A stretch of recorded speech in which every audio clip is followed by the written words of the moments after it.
1% शक्यता असेल तर त्या 1% शक्यतेनेच मी जाणेल. एक सक्षम सरकार हवं असेल तर सक्षम विरोधी पक्ष पण हवा. आज जवळजवळ हेही अधिवेशन संपत आलं, विरोधी पक्ष नेताच नाही. देणार आहे की नाही? ते तर अध्यक्षांना ठरवायचं, तो आमचा अधिकारच नाही आहे. विरोधी पक्ष नेता द्यायचा की नाही याचा निर्णय अध्यक्ष घेतात. जे काही आपले नियम आहेत त्या नियमाप्रमाणे ते निर्णय घेतील.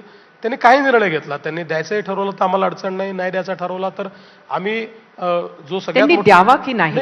जो सगळ्यात मोठा पक्ष आहे त्याचा जो नेता आहे त्याला आम्ही विरोधी पक्ष नेत्यासारखंच ट्रीट करतो.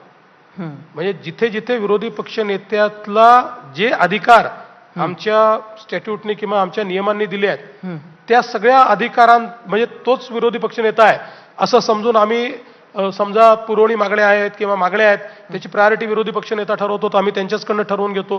किंवा आता वेगवेगळ्या कमिट्या आहेत, ज्या कमिट्यांवर विरोधी पक्ष नेते आहेत विधानसभेचे, त्या ठिकाणी विरोधी पक्ष नेता नसला तरी सर्वात मोठ्या गटाचे नेते म्हणून आम्ही त्यांनाच बोलवतो. त्यामुळे असं आम्ही काही कुठेही भेदभाव ठेवलेला नाही. माझं मत आहे की सक्षम विरोधी पक्ष असणं हे अत्यंत महत्वाचं आहे.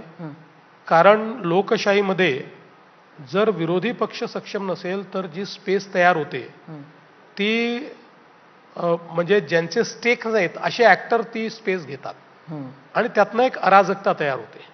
आणि म्हणून मला असं वाटतं की कुठल्याही परिस्थितीमध्ये लोकशाहीमध्ये मजबूत विरोधी पक्ष असणं हे महत्वाचं आहे. आणि म्हणूनच मी पहिल्या दिवशीपासून सांगितलं की विरोधी पक्षाचं मूल्यमापन हे मी त्यांच्या संख्येने करणार नाही. विरोधी पक्षाचं मूल्यमापन किंवा त्यांच्याशी माझा व्यवहार हा त्यांच्या कामावर, त्यांच्या कार्यावर किंवा त्यांच्या मागण्यांवर अवलंबून राहील. खरं तर येणाऱ्या वर्षात आपल्या टॉप